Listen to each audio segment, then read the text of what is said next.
No, je to už nejaký piatok, čo som naposledy robil video. Rýchlo zopakovane, zelený Civic už bohužiaľ neexistuje, pretože posledný update bolo to, ako som sa snažil dať preč všetku hrdzu. A hrdze tam bolo bohužiaľ toľko na takých miestach, že som usúdil, že to asi nemá zmysel úplne zachraňovať. Každopádne kúpil som motor nový, ktorý pôjde do auta. Podarilo sa mi nájsť náhradu za to. Je to tiež Civic, ale nie je to 6, je to 5. To šasy bolo kompletne vyvarené, je tam jeden taký menší problém, ktorý treba zaveriť, ale nie je to, dostal som teda k tomu akože nejaký súbor dielov, akurát to nie je kompletné zrejme. Každopádne to vôbec nevadí, pretože do toho pôjde ten swap. Samozrejme, ako každý správny autičkár, trpím syndromom toho, že mám strašne veľa projektov a žiadne funkčné prázdne auto. A to samozrejme platí aj o tom, čím jazdiť v zime. Takže som si hovoril, že si musím kúpiť nejaký Windbeater, tak som si kúpil túto krásu. Je to Honda Logo. Veľmi málo videné auto, ja som ani nevedel, že niečo také existuje, dokým som nevidel ten inzerát. No jazdil som si s tým zimu, zistil som, že je to celkom sranda autíčko, pretože je to v podstate taký mix medzi 7-čkovým Civicom a Jazzom alebo Fitom. Velice rýchlo vzaté nejaké technické parametre, tak má to 1.3 Dčko, takže D13, samozrejme s tou výbornou krátkou prevodovkou, 48 kW, keď sa tomu veľmi chce, tak to ide do kopca. Čo sa výbavy týka, tak má to volant, sedačku, 4 kolesa. No ako končila zima, tak sme si povedali s chalmi, že by sme mohli skúsiť začať jazdiť slalom, autoslalom teda. Takže som sa prihlásil, odjazdil som prvý závod bol v Dlhej na Slovensku a tam som zistil, že tomu autu toho strašne veľa chýba, aj keď som už nejaké úpravy na ňom porobil. Veľký neduch samozrejme tohoto auta je to, že je vysoké a má to celkom vysoký podvozok. Keď sa teraz pozeráte na tieto zábery, tak je to celkom očividné, že to auto proste... Či vystredíme to asi 15 minút úplne zbytočného kecania, ktoré nikto nechce vidieť. V podstate som rozprával iba o tom, čo je na tom aute zlé, čo som na tom porobil a jak sa to zavodilo. Zavodilo sa blbo, prvý závod dopadol katastrofálne, pršalo, šmíkalo sa, nemal som gumy, nemal som nič, upravené bolo akurát sanie a zničené pružiny.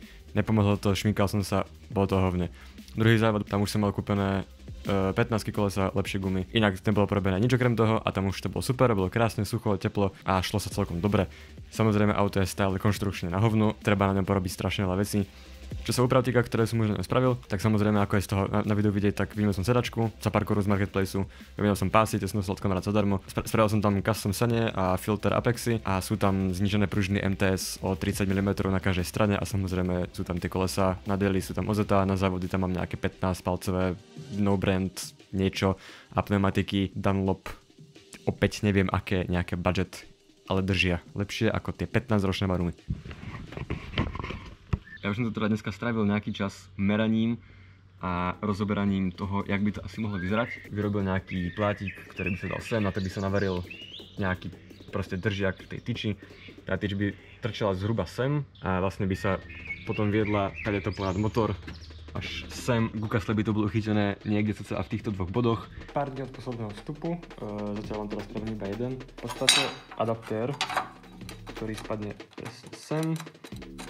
Na väžu, na ktorý ešte príde vlastne semkus a semkus, takže progres veľmi dobrý. Od kruhu to má teda trochu ďaleko, ale hlavne, že to tam pasuje, hlavne, že to drží. Bolo by krásne mať CNC alebo frézu, alebo aspoň výkružníky. Nemám, ale to vôbec nevadí. Vyrobiť oba kusy mi trvalo asi 3 hodiny, pričom som použil akurát flexu, pilník a vrtačku. Takáto práca s relatívne manuálnymi náradiami človeka aspoň bližšie sa s tým nástrojom zoznámi, naučí sa s ním lepšie pracovať. Inak povedané, získala skúsenosti, ktoré len tak hociaké CNC nenahradí.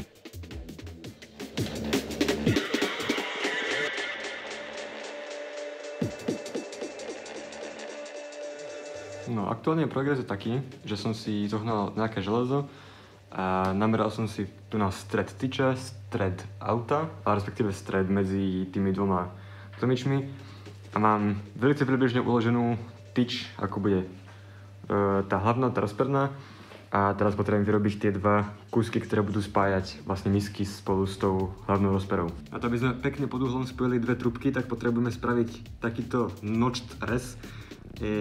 Sú na to nástroje, ktoré nemám a sú drahé celkom, tak miesto toho som si našiel na internete nejakú kalkulačku, z ktorej si vytlačím potom takúto srandu, ktorú vlastne potom nasuniem na trubku. Obkreslím si to a mal by som vlastne dostať nejaký tvar, ktorý keď vyrežem, tak by mal potom pasovať.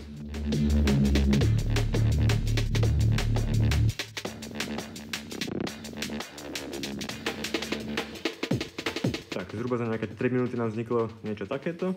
A na to, že to je prvý pokus, tak už som povedal, že to tam je úplne parádne. Dolieha to na všetkých stranách, je to celkom presné, celkom dobré. Uvidíme, jak to bude ďalej, no.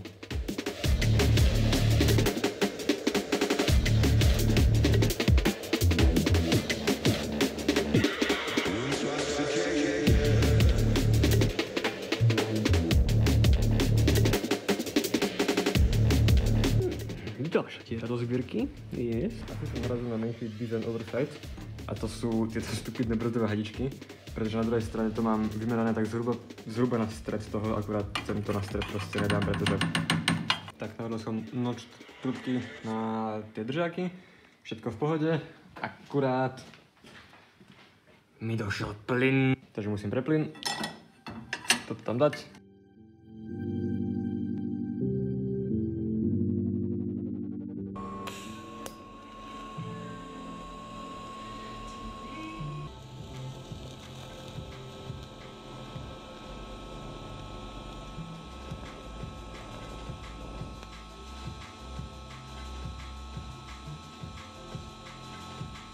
Tak, rozprava je viac menej tá hlavná časť v celku, není teda prišľubovaná, ale drží to v pokope. Nakoniec som to posunul, ten stred, vlastne no to je úplne jedno, som to posunul iba na kraj, aby som mal čo najmenej nepoužiť žiadnych odrezkov. Každopádne nám teraz chýba spraviť to posledné Včko. Chvíľku som tu maturoval nad tým, jak to vymyslím. Napadlo ma, že to spravím takto z jednej strany a potom sem z druhej strany, akurát to vychádzalo strašne blízko k tomuto. A nebol som si istý, či to nebude mať nejaký vplyv na ovládanie alebo na prenos sily alebo niečo, takže ten stred kasla je zhruba tu, respektíve presne tu. A pod ním je bohužiaľ vinko, takže sa to nedá dať úplne presne do prostred, ale keď to posuniem o nejaké 2 cm do strany, tak to myslím, že nebude vadiť alebo bude to vadiť o mnoho menej, než keď to posuniem pol metra sem. Takže už mám to namerané, takže ideme spraviť znova ten istý proces, vlastne sú to takéto isté kúsky, akorát sú dlhšie, pretože proste je to dlhšie.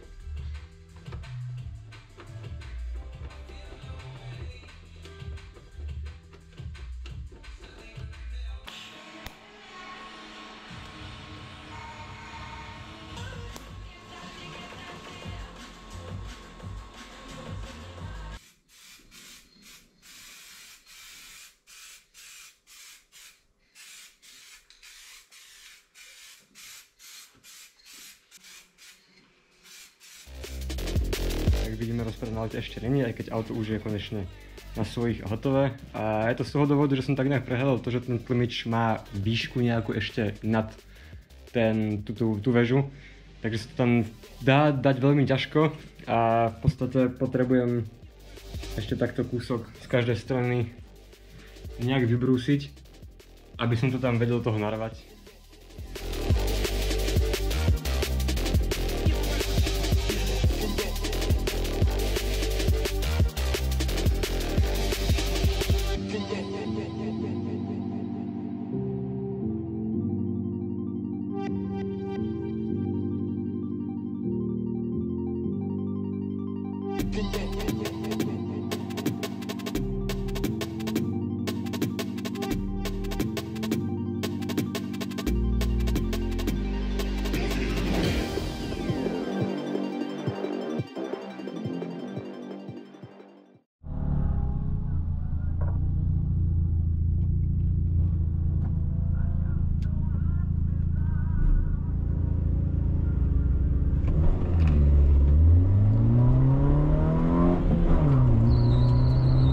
Bohužiaľ som počas ČSAS nenatočil žiaden vlogísek, takže len takúto dokrutku.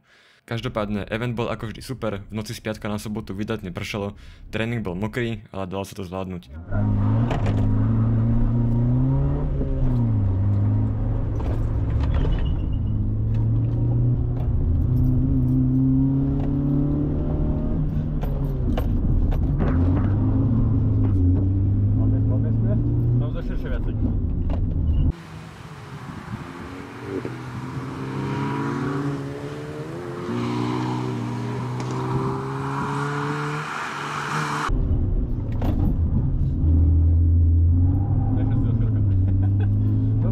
viacej zo široka. Jaj. Lepšie to, jak to bolo. Čo? Lepšie to, jak to bolo. Ako auto? Aha. Neskutočne dobre to je. Teda jo. Oproti tomu, jak to bolo. Tak to je porovnateľné. Sobotnejší layout ma veľmi bavil, bol relatívne rýchly a až na pár zradných úsekov celkom kľudný. Na prvú ostru nám vyšlo slniečko na chvíľu a ja som mal setup pripravený na mokro, takže som totálne posral niektoré slalomy a nabral som celých 8 sekúnd pre nám za kuželky. Všetky tri som nabral, čo?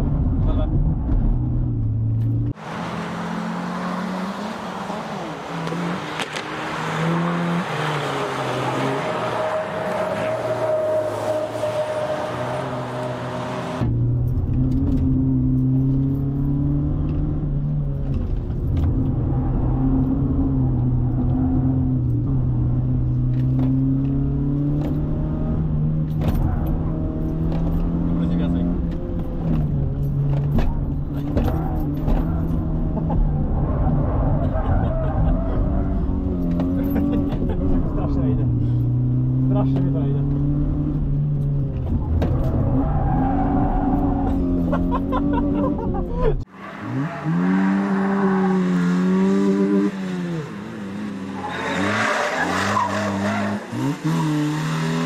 Co to bolo do piče?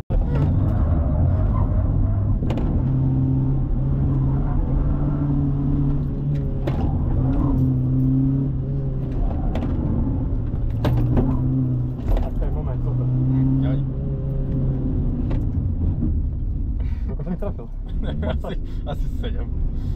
Počas obeda začalo zase liať a druhá ostrá bola prakticky na vode. Tu som si riadne užíval bokom a robil som blbosti.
To zní zdravě.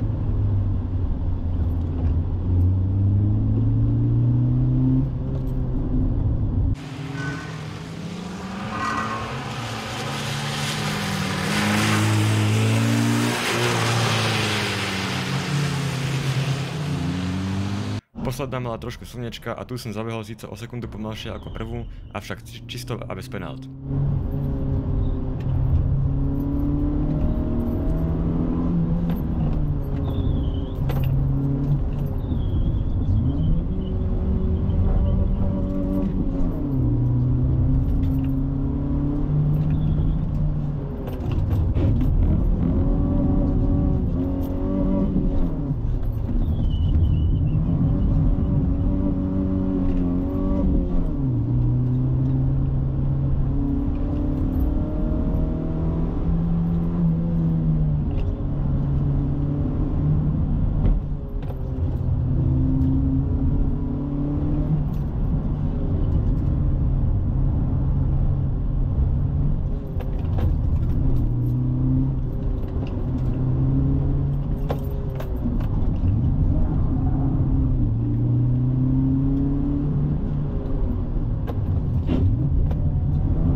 Noc bola studená, ale bez dažďa, ráno bolo pekne chladno, avšak veľmi rýchlo sa oteplilo na vyše 20 stupňov a asfalt bol už na tréning relatívne zohriatý. Tréning bol super, tie staré zadné gumy sme podhustili na 1,4 baru a prakticky sa prestali šmýkať samovolne. Zatok bol o mnoho viac pod kontrolou a dostal sa do krásneho pretáčavého šmíku, len keď som dupal po brzde, čoho som začal dosť využívať hlavne pri druhej a tretej jazde.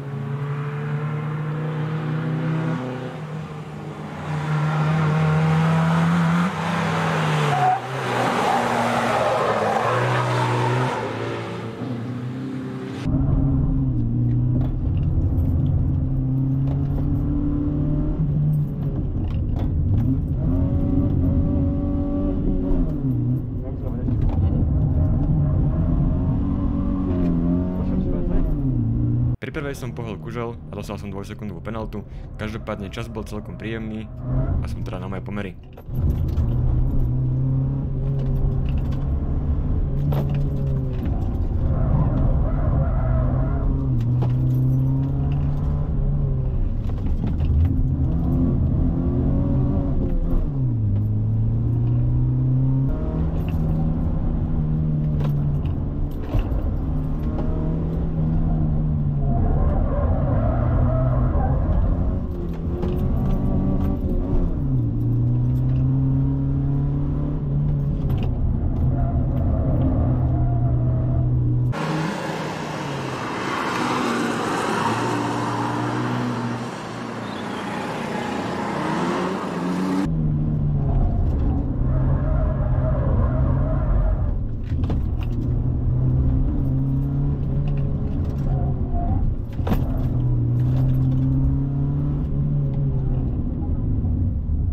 Druhý run bol najrýchlejší, ale bohužiaľ s 2 penaltami, v 2 kolách na tom istom mieste. Tu som začal hodne využívať tie rotácie zadku, avšak už začínalo byť také teplo, že v druhej som prehral ľavú prednú gumu.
Medzi prestávkami sme chladili, čo však moc nepomohlo, pretože tretiu som zašiel najpomalší čas. Okrem teda posledného prejazdu týmto úsekom, tam sa mi opäť prehrela guma a dostal som taký šmik, že tu som tie 2 sekundy kľudne mohol stratiť. Úplne pred cieľom som potom uvalil brzdy, už na kopčeku som cítil, že niečo nie je v pohode, ale aj tak som posledným slovom poslal naplno.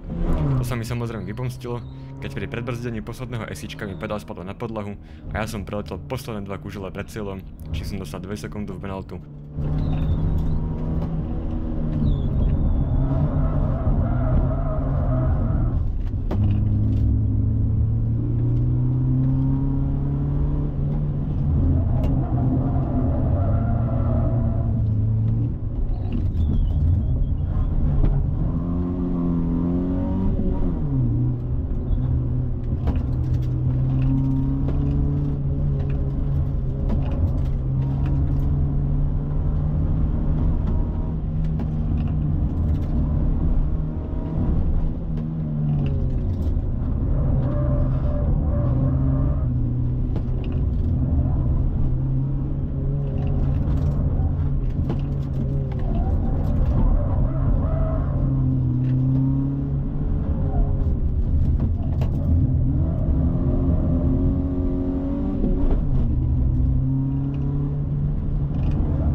akurát ma napadlo, jak si vyletel a akože strašne si bol počuť. Každopádne, čo sa týka ovládania, konečne sa s tým autom dá zasa aj niečo robiť. Predok je teraz krásne prevídateľný, robí čo chcem a ak neprehrejem gumy, aj drží. Rozprava toho spravila strašne moc, hlavne pri počiatočnej rotácii.